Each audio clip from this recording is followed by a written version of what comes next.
Chapter 11. Flinching. Early the next morning, we left Wisconsin and drove on, eating up the road through the lower rim of Minnesota.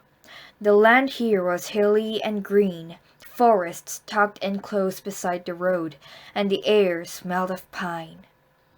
At last, Graham said. Some scenery. I love a place that has scenery, don't you, Chickabiddy? I had not said anything about what had happened the day before, about being scared down to my very bones when I thought they had left me. I don't know what came over me. Ever since my mother left us that April day, I suspected that everyone was going to leave one by one. I was glad to be able to go on with Phoebe's story, because when I was talking about Phoebe, I wasn't thinking about much else. "Did Phoebe get any more messages?" Graham asked. She did. The following Saturday, Phoebe and I were going to Mary Lou's again. As we left Phoebe's house, there on the front steps was another white envelope with a blue sheet of paper inside. The message was, "Everyone has his own agenda." Phoebe and I looked up and down the street. There was no sign of the message leaver. Mary Lou thought the messages, this one and the other one, were intriguing. "How exciting," she said. "I wish someone would leave me messages." Phoebe thought the messages were spooky. It was not the words that bothered her, nothing too frightening there. It was the idea that someone was sneaking around and leaving them on her porch. She worried that someone was watching their house, waiting for the right moment to leave the message. Phoebe was a champion warrior. We tried to figure out what the message meant. "Okay," Phoebe said. "An agenda is a list of things to be discussed at a meeting." "So maybe it's for your dad," I suggested. "Does he go to meetings?" "Well, I guess," Phoebe said. "He's ever so busy all day long." "Maybe it's from his boss," Mary Lou said. "Maybe your father hasn't been conducting his meetings very well." "My father is very organized," Phoebe said. "What about the other message?" Mary Lou said. "Don't judge a man until you've walked 2 moons in his moccasins." "I know what it means," I said. "I've heard my father use it lots of times. I used to imagine that there were 2 moons sitting in a pair of Indian shoes, but my father said it means that you shouldn't judge someone until you've walked in their moccasins, until you've been in their shoes, in their place." "And your father says this often?" Phoebe said. "I know what you're thinking," I said, "but my father isn't creeping around leaving those messages. It isn't his handwriting." When Ben came into Mary Lou's room, she asked him what he thought it meant. He took a sheet of paper from her desk and quickly drew a cartoon. It was a little spooky because what he drew was identical to what I used to imagine. A pair of Indian moccasins with 2 moons in them. "Maybe," Mary Lou said to Phoebe, "your father is being too quick to judge people at work. He needs to walk in their moccasins first." "My father does not judge too quickly," Phoebe said. "You don't have to get defensive," Ben said. "I am not getting defensive. I'm just telling you that my father does not judge too quickly." Later we went to the drugstore. I thought it was going to be only me and Phoebe and Mary Lou going, but by the time we left the house we had accumulated Tommy and Dougie as well. At the last minute, Ben said he was coming too.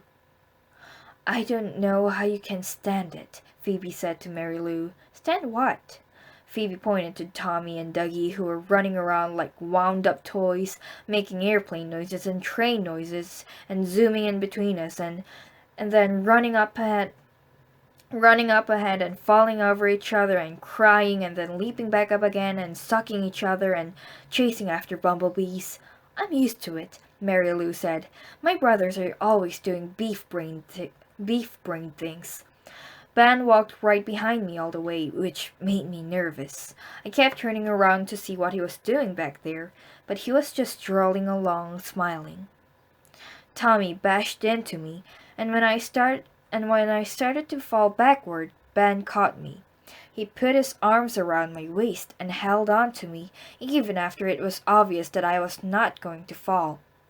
I could smell that funny grapefruit smell again, and feel his face pressed up against my hair. "Let go," I said, but he didn't let go.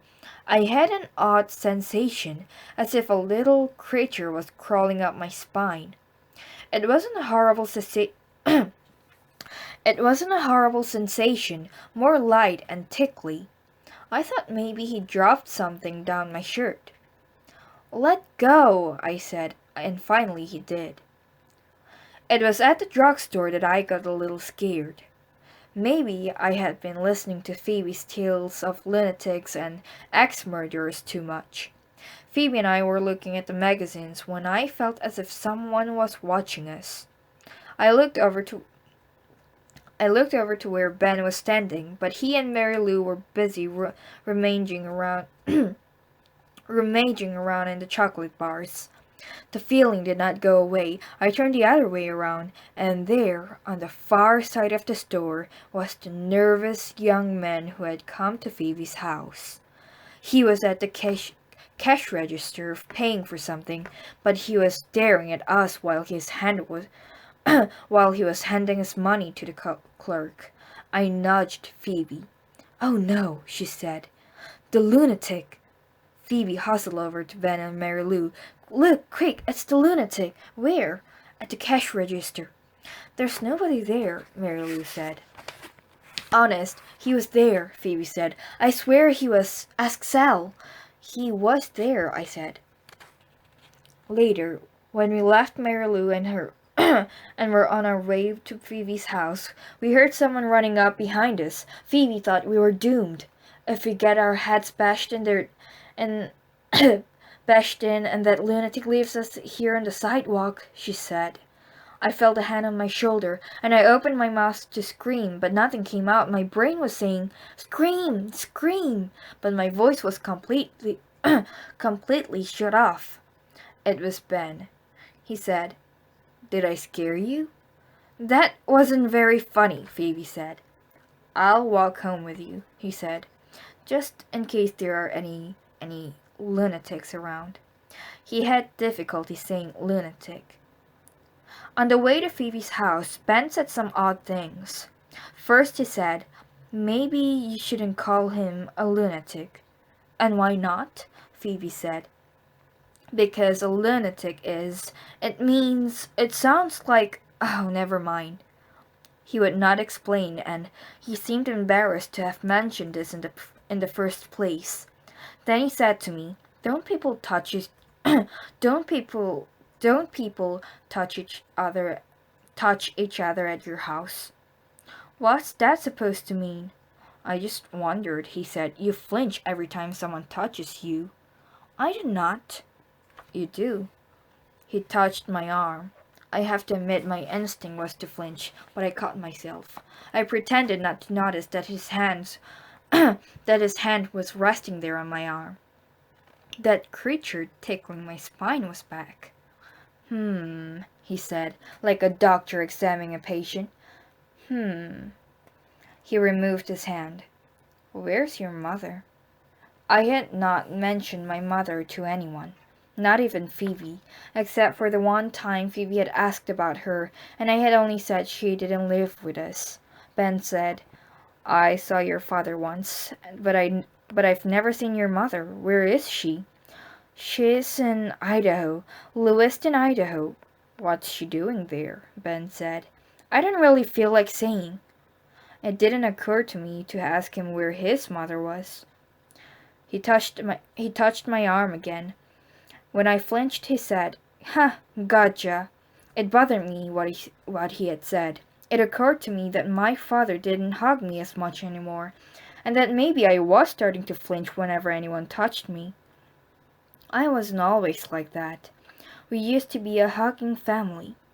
As I walked along with Ben and Phoebe, I remembered a time when I was 9 or 10. My mother crawled into bed with me and snuggled close and said, "Let's build a raft and float away down the river." I used to think about that raft a lot, and I actually believed that one day we might build a raft and float away down a river together. But when she went to Lewiston, Idaho, She went alone. Ben touched Phoebe's arm. She flinched. "Ha!" he said. "Gotcha! You're jumpy too, Phoebe." And that, too, bothered me. I had already noticed how tense Phoebe's whole family seemed. How tidy, how respectable, how thumpingly stiff. Was I becoming like that? Why were they like that? A couple A couple times I had seen Phoebe's mother try to touch Phoebe or Prudence or Mr. Winterbottom, but they all drew back from her. It was as if they had outgrown her.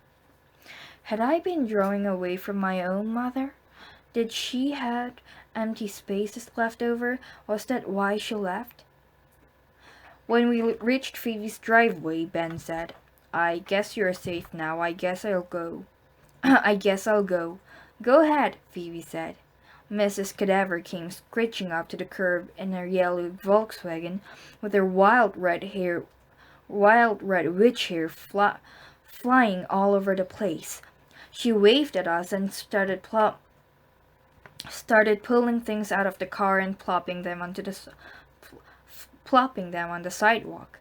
"Who's that?" Ben asked. "Mrs. Cadaver." "Cadaver? Like dead body?" "That's right." "Hi, Sal," Mrs. Cadaver called. She dumped a pile of lumpy bags on the sidewalk. Ben asked if she wanted any help. "My, you're very polite," Mrs. Cadaver said, flashing her wild gray eyes. "She scares me half to death," Phoebe said. "Don't go inside," she whispered to Ben. "Why not?" he said, too loudly, because Mrs. Cadaver looked up and said, "What?" "Oh, nothing," Phoebe said.